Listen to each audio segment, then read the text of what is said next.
আদি শঙ্করাচার্যকে নিয়ে লিখেছেন শ্রী কমল কুমার দে। আদি শঙ্করাচার্য তিনি কোনো সাধারণ মানুষ ছিলেন না। ঐতিহাসিক যুগে যে সকল দেব মানব ধর্ম সংস্থাপনের জন্য জগতে আবির্ভূত হয়েছেন, আদি শঙ্করাচার্য তাদের মধ্যে অন্যতম। উনি ছিলেন শিব অবতার, সন্ন্যাসী সম্প্রদায়ের গুরু, বেদান্তের অদ্বৈতবাদের প্রতিষ্ঠাতা, তেমনি বেদান্ত কণ্ঠেশ্বর, অলৌকিক মেধা, অপূর্ব প্রতিভা। তার জীবনী লেখা সাধারণের শক্তির বাইরে। তিনি ভারতবর্ষের কেরালার চিচুর জেলার অন্তর্গত কালাদি গ্রামের এক সাধারণ ব্রাহ্মণ পরিবারে জন্মগ্রহণ করে। 686 সালের বৈশাখের শুক্ল তৃতীয়া তিথিতে শুভ মধ্যাহ্নে শিশু শঙ্করের জন্ম হয়। তিনি ছোট্ট থেকেই অসাধারণ মেধাবী ছিলেন। বয়স্ক পণ্ডিতরাও তার কাছে বেদ, বেদান্ত, উপনিষদ, কুরআনের পাঠ নিতেন এবং রামায়ণের ব্যাখ্যা শুনতে আসতেন। যে বয়সে তার পাঠশালায় পড়ার কথা, সেই বয়সে তিনি পণ্ডিতদের মাঝে ধর্মগুরু রূপে ধর্ম নিয়ে শিক্ষা দিতেন। সেই সময় তার বয়স ছিল মাত্র 9 বছর।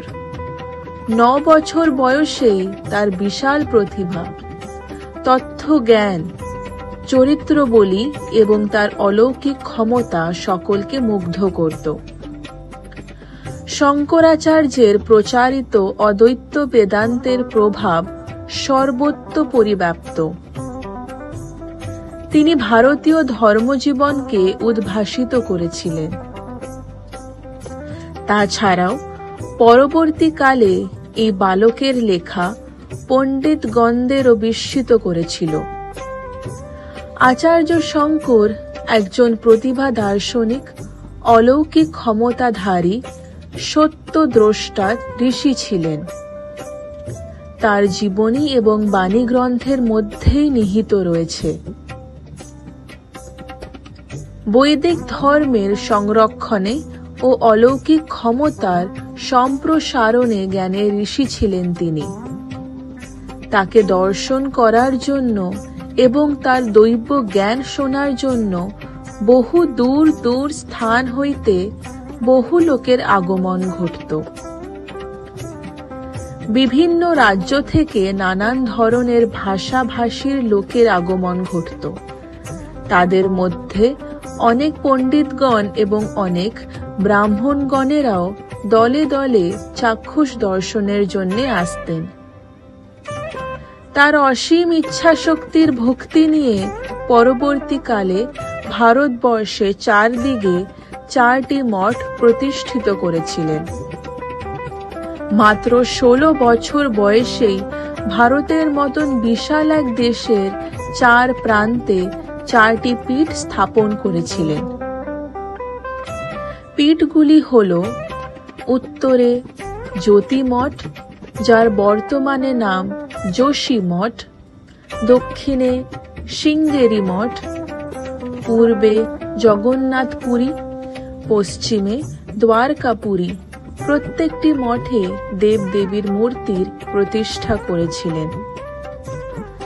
যোশী মঠে দেবনারায়ণ, শৃঙ্গেরি মঠে পুণ্যগিরি, জগন্নাথপুরী মঠে দেবী বিমলা আর দ্বারকাপুরী মঠে দেব সিদ্ধেশ্বরীর মূর্তি স্থাপন করেন। মাত্র 16 বছর বয়সে শঙ্করাচার্য এই পীঠগুলি স্থাপন করেছিলেন। এছাড়াও উনি উপনিষদ, ব্রহ্মসূত্র, ভগবদ গীতার ভাষ্য রচনাও করেছিলেন। শঙ্করাচার্য অনেক অল্প বয়সেই অনেক উন্নত মান পুস্তকে রচনা করে গেছিলেন, যেমন ব্রহ্মসূত্র, মনীষ পঞ্চকম, গীতা ভাষ্য, বিবেক চূড়ামণি, প্রভাত সুধাকার, সমবেদান্ত সিদ্ধান্ত সংগ্রহ ইত্যাদি। 32 বছর বয়সে তিনি তার দেহ রাখেন।